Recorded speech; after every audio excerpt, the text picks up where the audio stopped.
Okay, let's start this deep dive with something I think, well, most of us can relate to.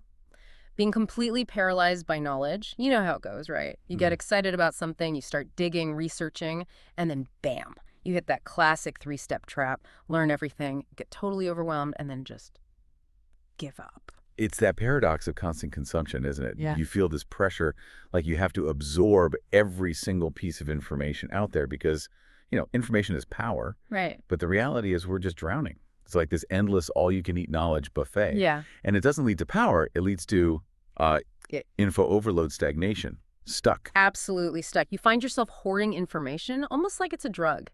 And our source material, it really highlights this with the author's own story. Hmm. He talks about getting laid off back in 2008. And despite, years of studying, top grades, magna cum laude from Berkeley, all that knowledge had basically failed him in that moment. Yeah, he was educated, definitely, but totally overwhelmed. Couldn't move. Yeah. And that painful realization, that's really the starting point for what we're diving into today, lean learning. Okay. It's this structured way to actually achieve more, but by deliberately learning less. It's the antidote to that hoarding instinct. More by learning less. Well, Sounds counterintuitive. it does. Yeah. But the core idea is, well, pretty straightforward, if a bit tough to swallow sometimes. You only need the minimum knowledge required to solve the very next problem in front of you. And Oh. critically, you need that willingness, that commitment to put that tiny bit of information into action, like right now. Okay, so how do we actually do that? How do we break that habit of just endlessly collecting knowledge? We need what? The minimum viable action? Precisely. Um, Minimum viable action. And honestly, the best illustration of this comes from, believe it or not, a preschool class. Miss Jenny's class. Preschoolers solving problems. Yep. Get this. Mm. Massive ant infestation at the school. Seriously disruptive. So instead of just calling pest control, Yeah. Miss Jenny puts it to her class, these are kids 5 years old and under. Okay. I'm intrigued. What did they come up with? Eating the ants? Huh. That was actually one of the brainstormed ideas, apparently. But no, they landed on building a sunshade. They figured the ants didn't like the sun on their favorite play spot. A sunshade. Built by 5-year-olds. They don't exactly have engineering degrees. They don't need them. That's the whole point. They figured out what they did: some old blankets, PVC pipes, duct tape, sandbags. They gathered it all up Yeah. and they built the whole thing themselves in one single afternoon. It worked. Wow. Okay. So the insight there is. The insight is huge. Those kids weren't frozen, needing absolute certainty. They didn't need the full instruction manual or a 10-step plan. They just needed to know enough to get started. Right. Like, how does this pipe connect to that one? Exactly. Not the physics of load-bearing structures. Yeah. They figured out the rest as they went. They learned in context by doing. Hmm. And that's the challenge for us adults, isn't it? Letting go of that need for perfection before we even begin. Okay, that makes sense for sort of reactive problem like ants. But what about proactively choosing goals, moving towards something intentionally? That requires being selective, right? Absolutely. It requires selective curiosity. If you're serious about lean learning, you can't chase every shiny object. You need a filter, a really strong one. And that's where the inspiration matrix comes in. The inspiration matrix. Okay, break that down for us. It's simple, really, just two axes. One is how exciting you find the idea, more exciting versus less exciting. The other is priority, high priority versus low priority. So 4 boxes. 4 quadrants, exactly. And Right. each one tells you what kind of action to take, or, crucially, not take.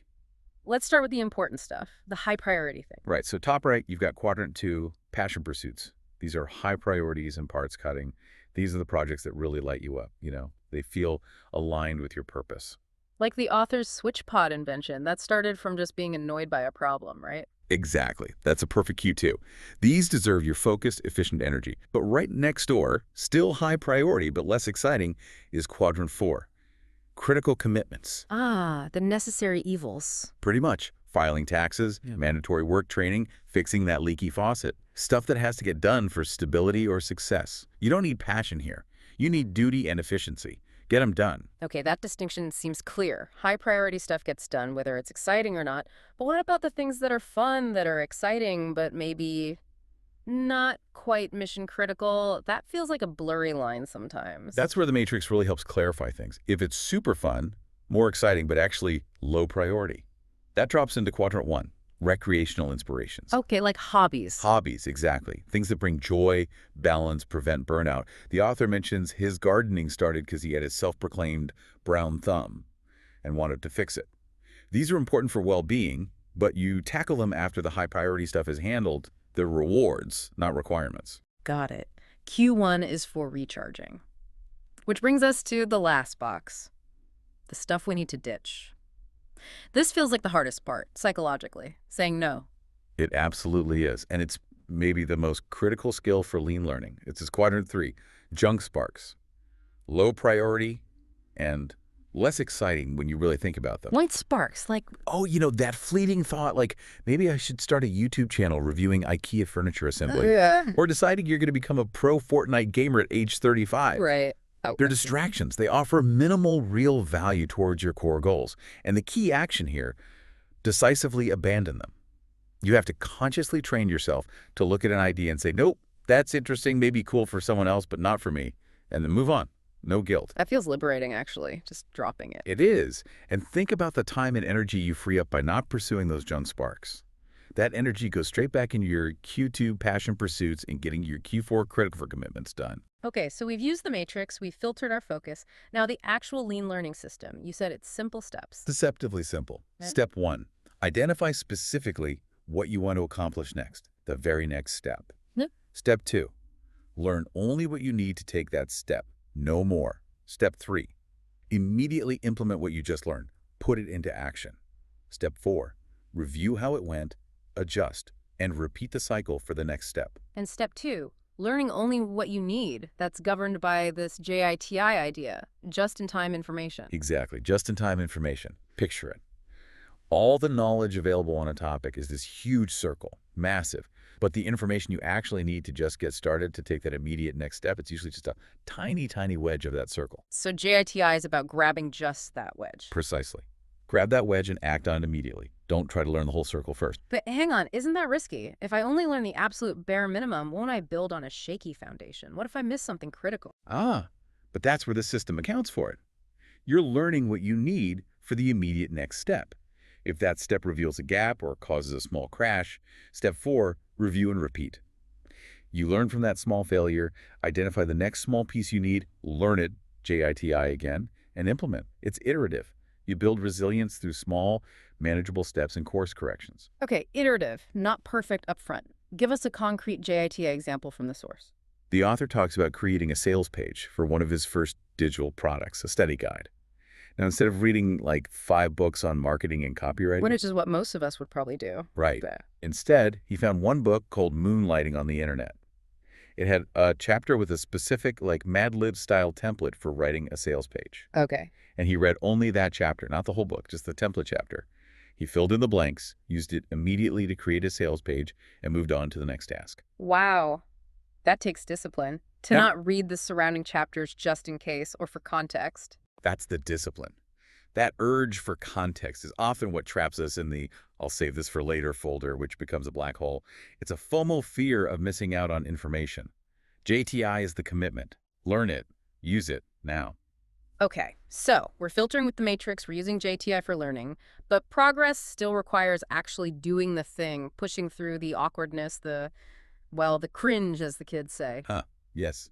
You have to be cringe before they binge, as the saying goes. Yeah. You have to be willing to put out imperfect work and learn from it. Lean learning embraces intelligent failure. And to speed that up, to get through the cringe faster, the source talks about 2 main strategies. Let's start with micromastery. Micromastery. I love this concept. It's about breaking a skill down into tiny, specific, almost microscopic components, and then focusing intensely on improving just one of those components at a time. So not trying to get 5% better at everything all at once. No. It's about getting, say, 100% better at one tiny thing, like the example of a runner.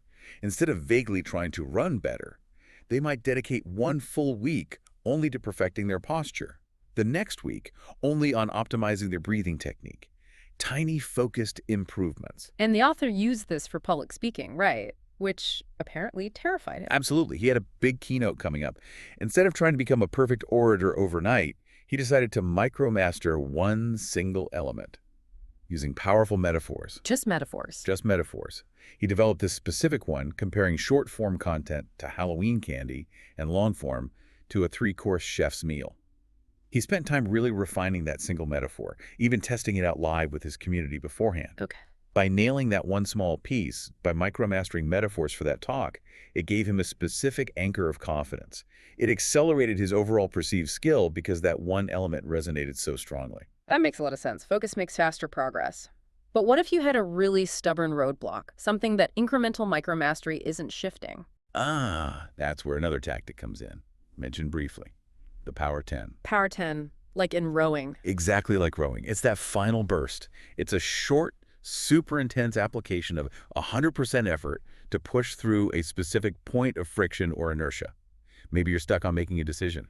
Commit to 10 minutes right now, high intensity, and just make the call. So it's a sprint, a surge, not sustainable long term.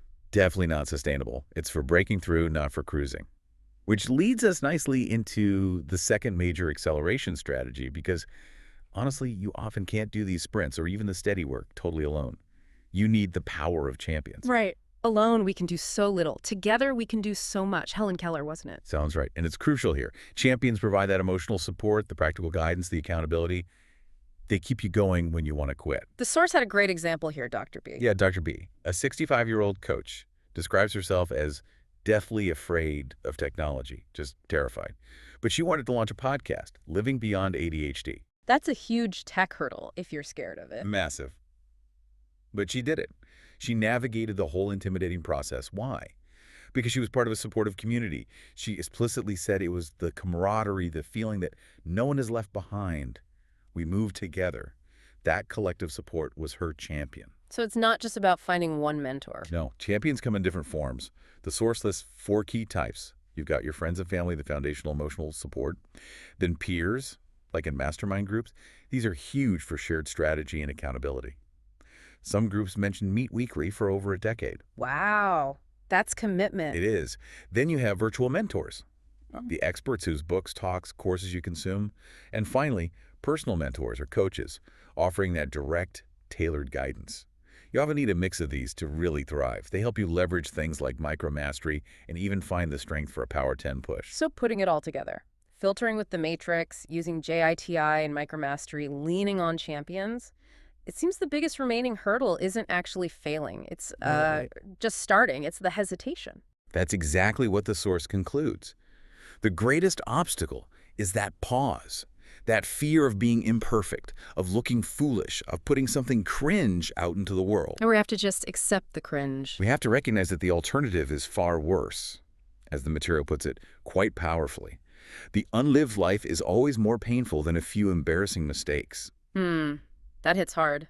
Mistakes are recoverable. Lost time isn't. Exactly. You can fix a mistake, you can apologize, you can iterate, but you can never get back the time you spent hesitating, waiting for perfect knowledge or perfect conditions. So the final thought for you listening right now is really a challenge. When you look back, say, 10 years from now, what do you want your timeline to show? Will it be full of bold attempts, maybe some messy ones, but definite growth, fueled by just enough knowledge and a bias toward action? Or will it be marked by the echoes of hesitation? A long series of what-ifs, dozens of half-read books, and the quiet regret of inaction. The invitation here is to embrace intelligent failure. Take the small, recoverable risks. Find that tiny wedge of just-in-time information you need for the very next step. And take it, today. No matter how small or imperfect it feels, your future self is counting on it.